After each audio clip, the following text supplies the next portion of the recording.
영국 케임브리지 대학의 종교학 학기말 시험에 주관식 문제가 출제가 됐습니다.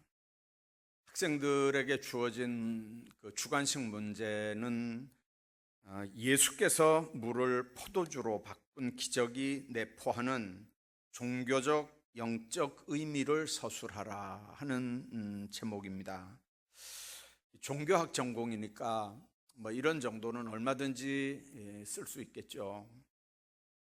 열심히 이제 학생들이 이 답안지를 작성을 하는데 한 학생이 창문 밖을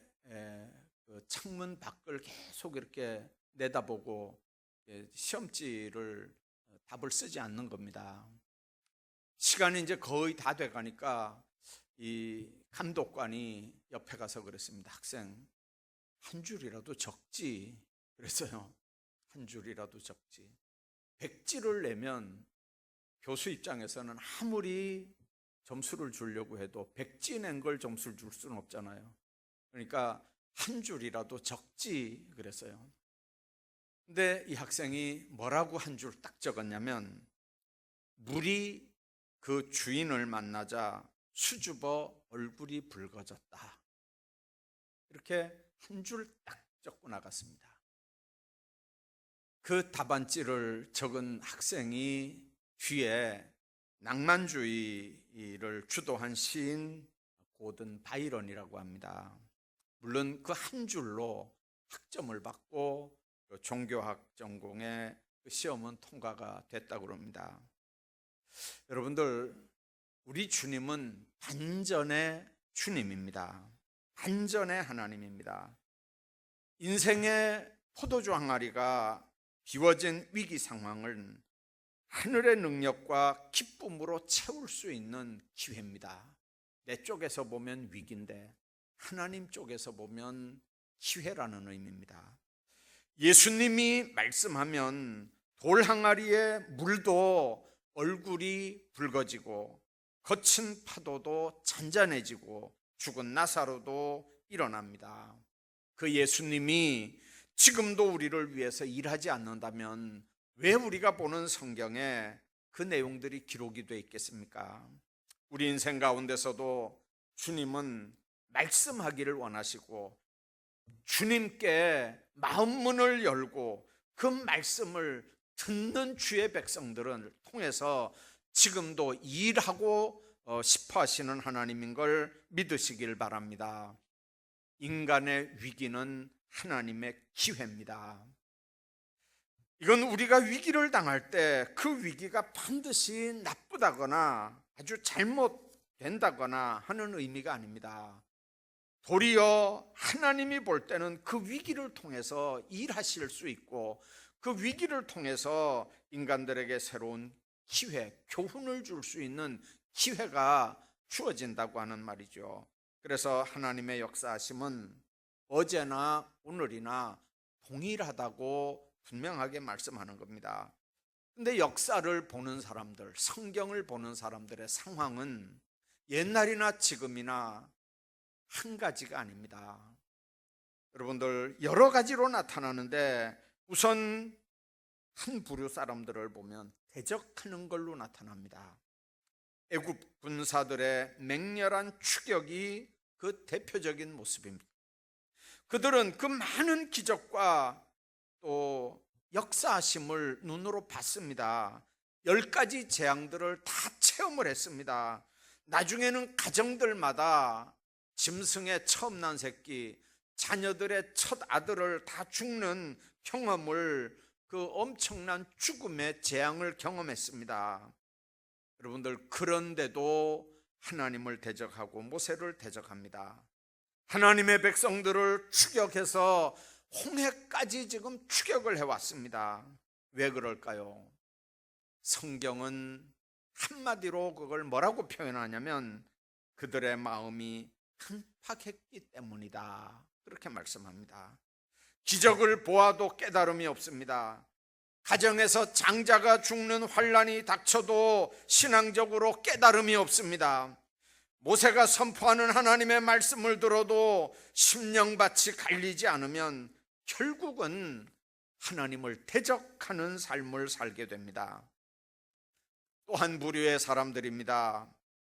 그 사람들은 하나님을 정면으로 대적하진 않지만 처해진 현실을 원망하고 불평하면서 그들의 상황을 표현을 합니다.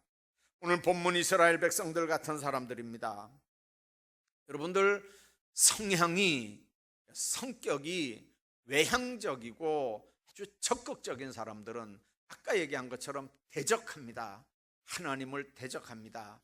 그러나 성격이 내향적이고 소극적인 사람들은 원망하고 불평합니다. 그러니까 대적하는 거하고 원망하고 불평하는 거하고는 같은 뿌리에 다른 가지일 뿐 똑같습니다. 돌이켜보면 얼마나 많은 하나님의 보호하심과 인도하심이 그들에게 있었습니까? 그런데 여러분들, 무엇을 기억하고 사느냐 하는 겁니다. 하나님께서 베풀어 주신 은혜와 받은 은혜들을 기억하며 사는 사람들 속에는 대적하고 원망하고 불평하는 삶은 절대로 살지 않습니다. 그러나 똑같은 상황인데 하나님의 역사하심을 기억하지 않고 현재 어려움만 기억하고 사는 사람들은 감사도 없고 계속해서 원망과 불평이 끊어지지 않습니다. 상황이 그래서 그렇다고요? 아닙니다. 여러분들 자세히 주변 사람들을 한번 보십시오. 원망하고 불평하는 사람들은요, 상황이 좋아도 불평하고 원망합니다. 한 달에 100만 원 벌잖아요. 감사하는 게 아니고 200만 원 버는 사람들을 보고 원망하고 불평하는 거예요. 여러분들, 원망하고 불평한다고 하는 건 불신앙의 표현일 뿐입니다. 그런데 이렇게 대적도 안 하고 불평도 안 하고 하나님을 신뢰하는 사람들도 있습니다. 상황이 달라져서가 아닙니다. 똑같은 상황인데도, 상황은 똑같은데도 대적도 안 하고 원망도 안 하고 불평도 안 하고 하나님을 신뢰합니다. 오늘 본문의 모세 같은 사람들입니다. 앞에는 홍해요, 뒤에는 애국 군대들이 추격을 합니다. 요란한 병거 소리가 들립니다. 누구든지 낙심하고 좌절할 수 있는 상황입니다. 원망하고 불평할 수 있는 상황입니다. 모세 입장에서는, 지도자 입장에서는 그런 황당한 상황이 더 위험한 게 아니고 더 두려운 건 왜 우리를 광야로 끌어내서 여기서 죽게 하느냐고 원망하는 동족들의 불평, 원망 소리가 더 힘들었을 겁니다. 그러나 기적을 통해서 하나님의 역사를 체험했던 사람들은 그런 상황이라도 반드시 하나님은 일하실 것이다 믿습니다. 신뢰합니다. 모세는 구름기둥 불기둥으로 인도하신 하나님을 신뢰했습니다. 오늘 14장 1절 이하에 있는 말씀 보면 바알스본 맞은편에 장막을 치라고 하신 하나님의 말씀에도 반드시 하나님은 어떤 계획이 있을 거라고 하는 걸 분명히 믿었습니다. 홍해 앞에 여러분들 건너지도 못할 홍해, 뒤에 오는 애국 군대들에게 다 죽어야 되는 이스라엘이라면 왜 하나님이 바알스본 맞은편에 장막을 치게 하라고 했겠습니까? 하나님이 명령하신 데에는 반드시 하나님의 계획이 있다고 하는 걸 믿는 믿음입니다. 그래서 하나님의 음성을 듣고 하나님을 신뢰하는 사람들은 시선을 사람들에게 두지 않습니다. 원망하고 불평하는 사람들 손에도 두지 않고 대적하는 사람들에게도 그 시선을 두지 않습니다. 하나님께 그 시선을 둡니다. 사람들의 소리보다 하나님의 소리에 귀를 기울입니다. 그리고 담대하게 말합니다. 너희는 두려워 말고 가만히 서서 오늘날 너희를 위해서 행하시는 하나님의 구원을 보라는 거죠. 하나님이 이런 상황에서 너희를 위해서 어떤 어떻게 하시는지, 너희를 위해서 어떻게 싸우시는지 가만히 있으라는 거예요. 여러분들, 이 말씀 속에서 우리가 몇 가지 생각해야 되는 게 있습니다. 우리가 하나님께 역사할 수 있는 기회를 드리면 모든 게 다 순탄하지만, 내가 한다고 가로막으면 우리 마음도 불안해지고 모든 일은 다 헝클어지고 가로막혀집니다. 일은 오히려 훨씬 더 어려워질 수 있습니다. 그러므로 우리에게 당한 난제 앞에 그 난제를 능력 없는 내가 온갖 수단 방법을 다해서 풀어나가면서 일을 더 복잡하게 헝클어뜨리느냐, 아니면 기도하면서 하나님의 음성을 듣고 하나님의 뜻을 기다리고 하나님 앞에 순종하는 삶을 사느냐에 따라서 우리에게 어렵고 힘든 상황이 풀려지는 방법은 전혀 다를 수 있다는 걸 우리가 기억해야 합니다. 그러므로 하나님께서 우리 안에서 그 원하시는 일을 이루실 수 있도록 하나님께 기회를 드리는 게 최대의 축복을 기대할 수 있는 믿음의 길이 된다고 하는 걸 믿으시길 바랍니다. 그러므로 우리 삶의 현장에서 어려운 문제가 생기면 하나님이 자신을 직접 나타낼 수 있는, 일하실 수 있는 기회를 여러분들이 드릴 수 있기를 바랍니다.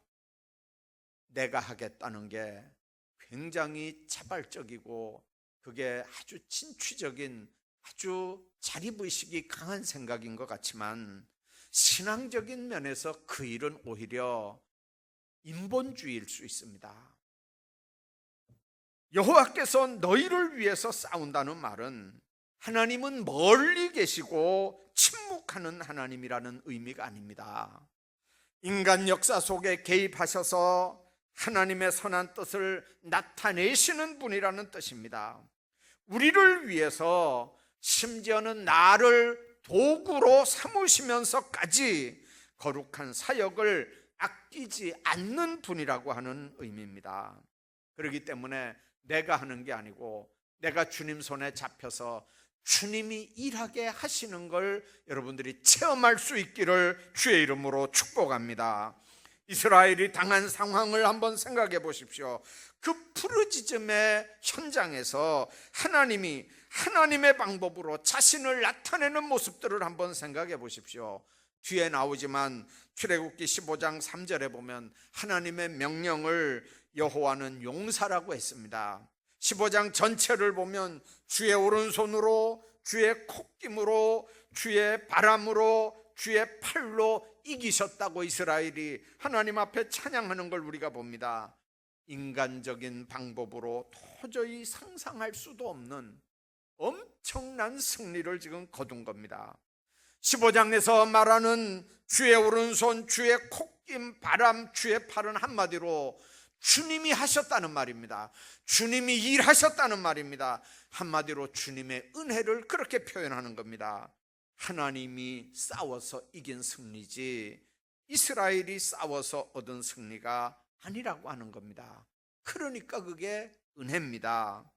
내가 죄 가운데 구원받고 해방된 거, 천국 백성 된 거 내 공로가 아닙니다. 하나님의 전적인 은혜인 줄로 믿습니다. 문제는 내가 그 은혜를 어떻게 받아들이느냐 하는 겁니다. 하나님을 얼마나 신뢰하느냐 하는 겁니다. 이제껏 내가 산 것이 주님의 은혜였고 앞으로 살아갈 것도 오히려 오로지 주님의 은혜로만 가능하다고 하는 걸 우리가 믿고 고백한다면, 돈으로 살 수 없는 은혜도 여러분들 은혜로 구원을 주셨습니다. 돈으로 살 수 없는 천국도 은혜로 우리가 받은 겁니다. 돈으로 지킬 수 없는 건강도 생명도 은혜로 다 주셨습니다. 이 땅에서 하나님의 자녀로 살 수 있는 특권 다 누리게 하셨습니다. 하나님의 은혜인 줄로 믿습니다. 그 은혜에 감사하는 그리스도인이 진정한 그리스도인입니다. 그러므로 내 삶의 현장에서 역사하는 하나님이 마음껏 영광을 거둘 수 있도록 해드리는 게 진정한 하나님 예배요, 그런 예배자들이 되기를 주의 이름으로 축복합니다. 하나님께서 우리를 통해서 역사할 수 있는 기회를 드리는 게 두 번째 우리가 해야 되는 삶의 자세입니다. 플러스 알파라고 하는 말 여러분들 기억하시죠? 내 힘은 한정돼 있습니다.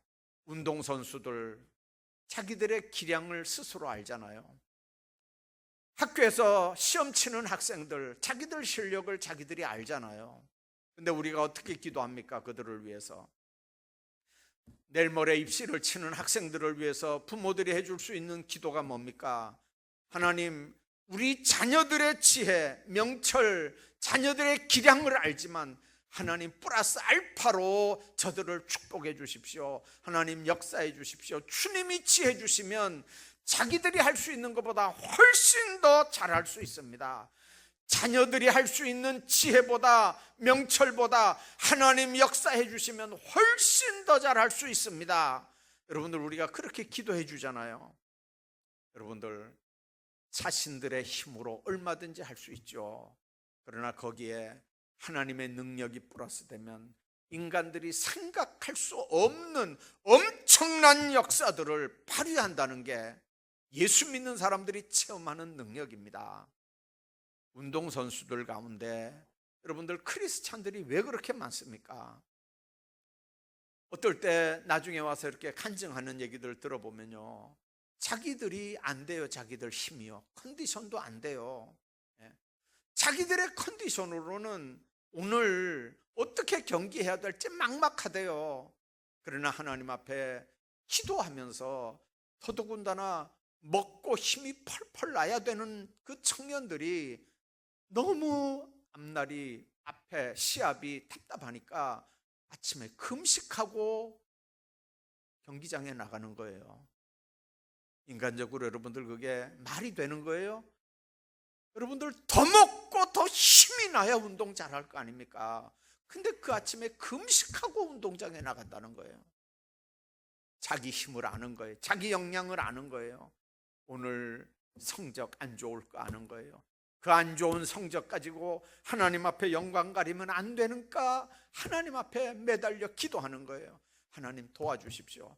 하나님 나와 함께 해주십시오. 주님 나를 통해서 주님이 영광을 거두십시오. 금식하면서 나가면 인간적으로는 힘이 딸려서 안 될 것 같은데 하나님이 홀납도록 힘주시는 걸 자기들이 느낀다는 거예요. 자기들이 체험한다는 거예요. 예. 여러분들, 그러니까 크리스찬 운동선수들이 얼마나 기도하는 사람들은 정말 기도 많이 하거든요. 놀라운 힘, 바로 신앙의 힘이고 하나님의 역사하는 힘인 걸 믿으시기를 바랍니다. 우리 인생 가운데 오늘이 가장 젊은 날입니다. 그런 힘이 나에게 있음을 믿고 모험적인 신앙의 삶을 살기를 주의 이름으로 축복합니다. 내 계산 내려놓으시기 바랍니다. 내 경험 내려놓으시기 바랍니다. 내 스케줄 한정이 돼 있는데 여러분들 그거 가지고 소화시키겠다고 뛴다고 되는 일이 아니지 않습니까? 여러분들, 내 역량이라고 하는 게, 내 스케일이라고 하는 게 뻔한데 그거 가지고 여러분들 계속 그거 믿고 그 방법대로 산다면 그 삶이 뻔할 거 아닙니까? 추석이 되니까 불편한 게 너무 많지만 그 중에 하나 좋은 게 동생들 통해서 고향 사람들 이야기 듣는 게 그게 장점 중에 하나예요. 고향에 이렇게 이제 뭐 아무개는 어떻게 살고 누구는 어떻게 살고 뭐 교회 다니는 뭐 아무개는 어떻게 살고 하는 얘기들을 이렇게 쭉 듣습니다. 그러면서 제가 생각해 보죠.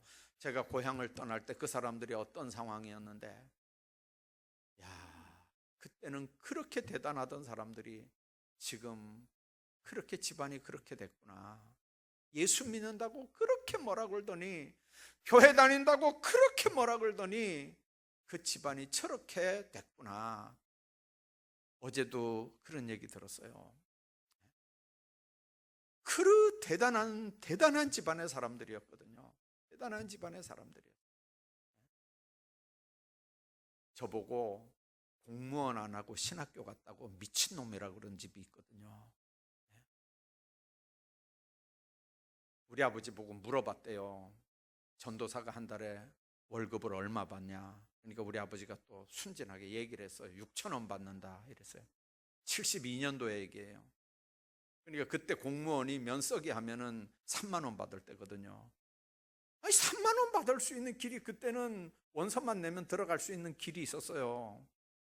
여러분들 3만 원 받는 길을 포기하고 6,000원 받는 길을 간다니까 미친놈이죠, 그 사람 눈으로 볼 때는. 그러면 미친놈은 계속 미쳐야 되고, 미친놈이라고 욕하는 사람은 지금 대한민국에서는 몰라도 그 지역에서는 제일 잘 살아야 될 거 아닙니까?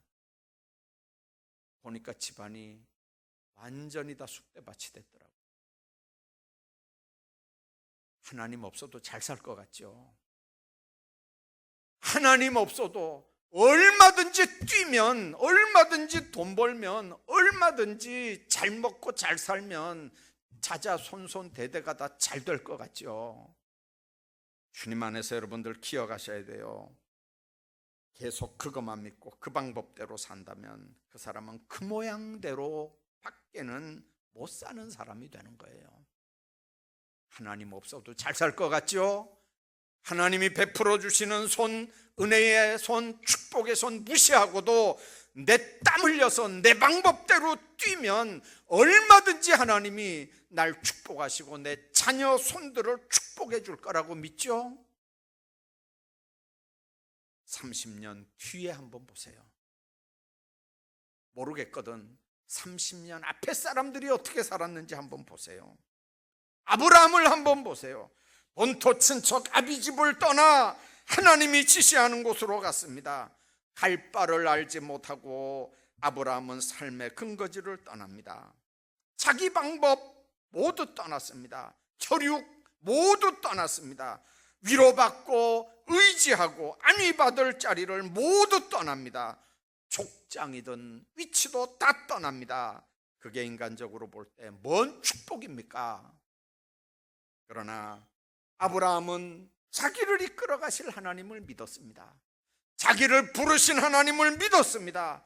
하나님께서 아브라함을 통해서 역사하실 수 있는 기회를 아브라함은 하나님의 손에 드린 겁니다. 모든 믿음의 사람들의 삶의 패턴은 언제나 그렇습니다. 자기 인생을 자기가 운전한다고요? 그건 믿는 사람 아니라니까요. 우리는 핸들을 붙잡고만 있을 따름입니다. 우리 뒤에서 핸들 잡은 내 손을 잡고 그 핸들을 움직이시는 분이 하나님인 걸 믿으시길 바랍니다. 오늘 모세는 전전긍긍하는 백성들에게 13절에서 몇 가지 말씀을 합니다. 첫째는 두려워하지 말라고 합니다.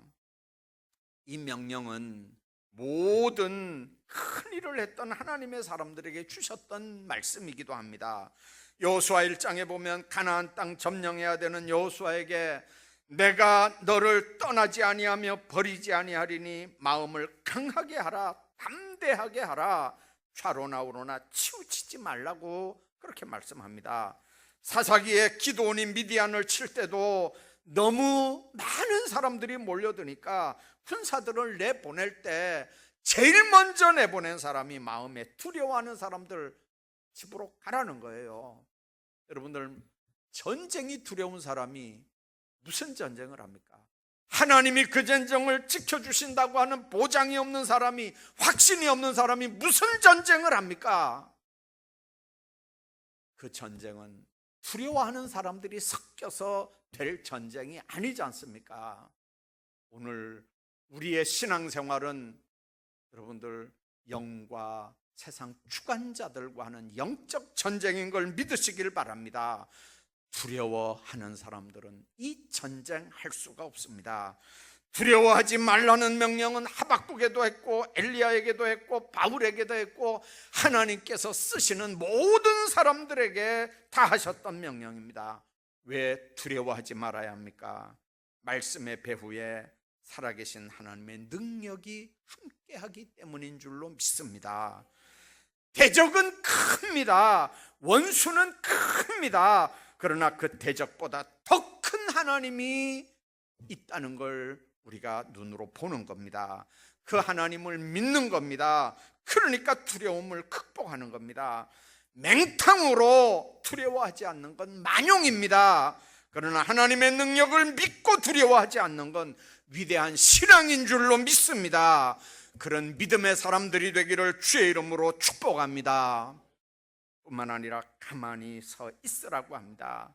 13절에도 가만히 서서 14절에도 가만히 있을지니라 그랬습니다. 무엇인가를 두려워하는 사람은 가만히 있을 수가 없습니다. 그래서 안절부절 하잖아요.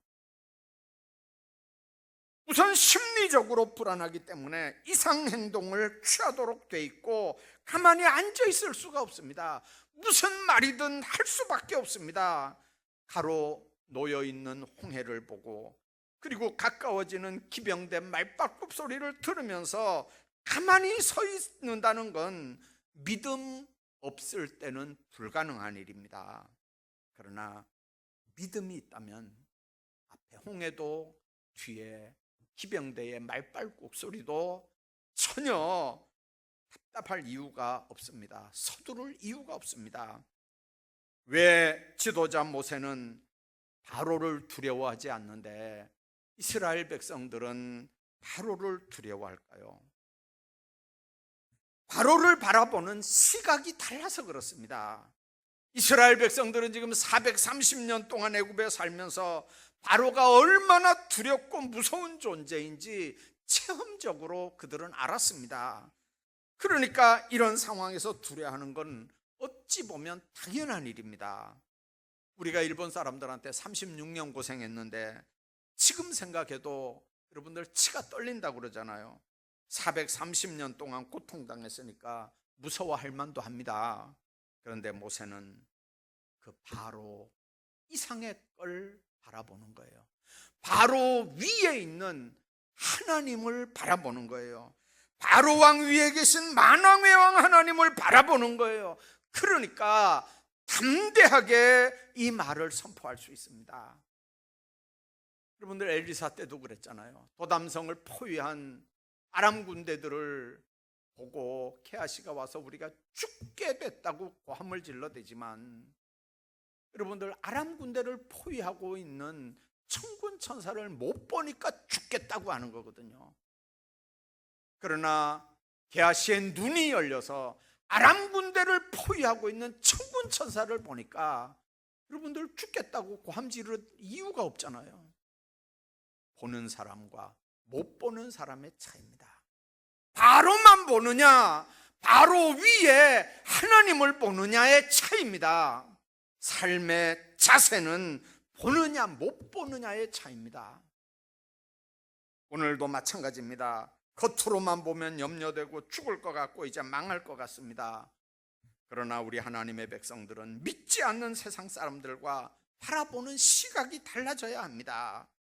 살아계신 하나님을 믿는다고 하면서 세상의 시각으로 문제를 바라본다면 우리는 세상 사람들과 같이 절망할 수밖에 없습니다. 그러나 바라보는 걸 한 차원 높인다면 문제는 전혀 달라집니다. 믿음의 주여 온전케 하시는 예수만 바라보며 살기를 주의 이름으로 축복합니다. 뿐만 아니라 오늘날 너희를 위해서 행하시는 구원을 바라보라고 얘기합니다. 앞에는 홍해가 놓였습니다. 좌우에는 산이 막혀 있고 뒤에는 기병대 추격이 가까워진 상황에 어떻게 가만히 있을 수 있겠습니까? 그래서 이스라엘은 소리도 지르고 하나님 원망도 하고 모세를 향해서 돌도 던지고 대성통곡도 했습니다. 여러분들 그런다고 문제가 달라지느냐 말이에요. 그런다고 문제가 해결되느냐 말이에요. 여러분들 어려운 상황 앞에서 우리가 때로는 냉정하게 생각해야 합니다. 왜 우리를 애굽에서 종살이하게 놔두지 여기 끌어냈느냐? 왜 가만히 놔두지 우리를 여기다가 끌어내서 여기서 죽게 하느냐? 여러분들 원망하고 소리 지르고 모세를 향해서 돌 던지고 여러분들 대성통곡을 한다고 이 문제가 해결이 되는 문제입니까 지금? 그때 모세는 너희는 두려워 말고 가만히 서서 여호와께서 오늘날 너희를 위해서 행하시는 구원을 보라. 여러분들, 지도자가 할 수 있는 일이 이 말 말고 무슨 말이 더 필요하겠어요? 여호와께서 너희를 위해서 싸우리니 너희는 가만히 있을지니라. 하나님이 어떻게 하시는지 한번 보라는 거예요. 여러분들 14장 8절에 있는 말씀 보면 여호와께서 애굽 왕 바로의 마음을 강팍하게 하셨으므로 그가 이스라엘 자손의 뒤를 따르리니 그랬습니다. 하나님은 바로의 교만을 철저하게 깨뜨리기 위해서 강팍한 마음을 주셨습니다. 자신이 입으로 해방시킨 이스라엘의 뒤를 추격하게 했습니다. 그때 모세가 손에 든 지팡이로 홍해를 가리키니까 동풍이 불기 시작했습니다. 그리고 홍해 한가운데 길이 뚫힙니다. 홍해를 육지같이 건넙니다. 그리고 추격대가 따라서 홍해에 들어섰습니다. 그리고 하나님은 다시 그들을 수장시켜 버립니다. 여러분들, 눈앞에 이스라엘을 두고 여러분들 똑같은 기적을 체험한 갈라진 홍해를 대로같이 그들이 추격하면서 순간 무슨 생각을 했을까요? 이제는 잡았다. 이제는 됐다. 너희들은 이제 죽었다. 여러분들, 그렇게 하는 순간에 자기가 죽는 거예요. 요셉 때 야곱을 중심으로 이스라엘을 애굽에 들어가게 한 분도 하나님이셨습니다. 애굽에서 그들을 해방시킨 분도 하나님이셨습니다. 이렇게 볼 때 이스라엘은 하나님의 손 안에 있는 존재들입니다.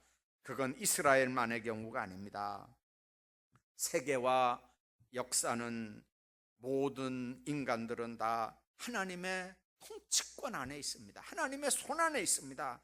하나님이 쥐면 깨지고 불면 날아가 버리는 게 재산이고 건강이고 우리 생명인 줄로 깨달으시기를 바랍니다.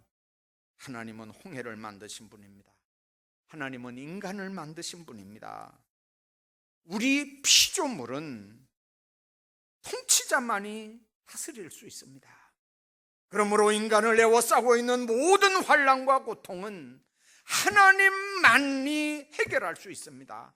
인간의 모든 문제의 열쇠는 그분에게만 있습니다. 이스라엘의 경우 홍해나 바로의 추격대가 문제가 아닙니다.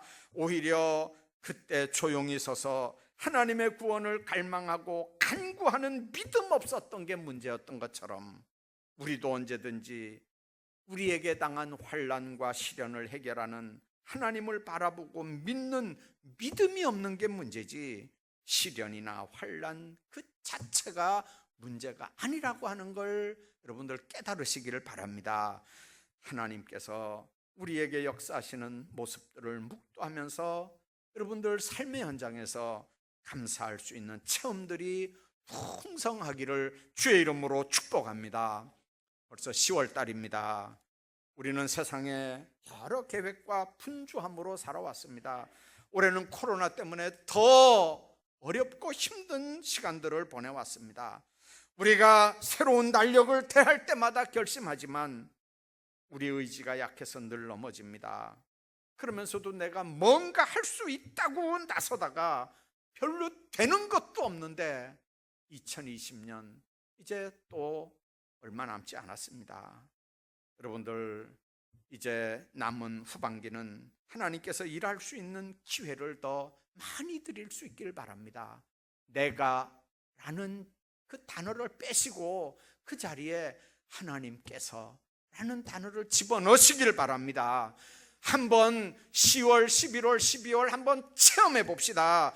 내가라는 걸 빼고 그 자리에 하나님이라고 하는 단어를 집어넣고 하나님이 내 삶의 자리에서 나를 위해서 어떻게 일하시는 걸 한번 체험할 수 있기를 주의 이름으로 축복합니다. 주님께서 우리를 통해서 일하는 걸 경험하면서 우리에게 베푸시는 축복을 감사할 수 있는 체험들이 여러분들 모두에게 있기를 주의 이름으로 축원합니다.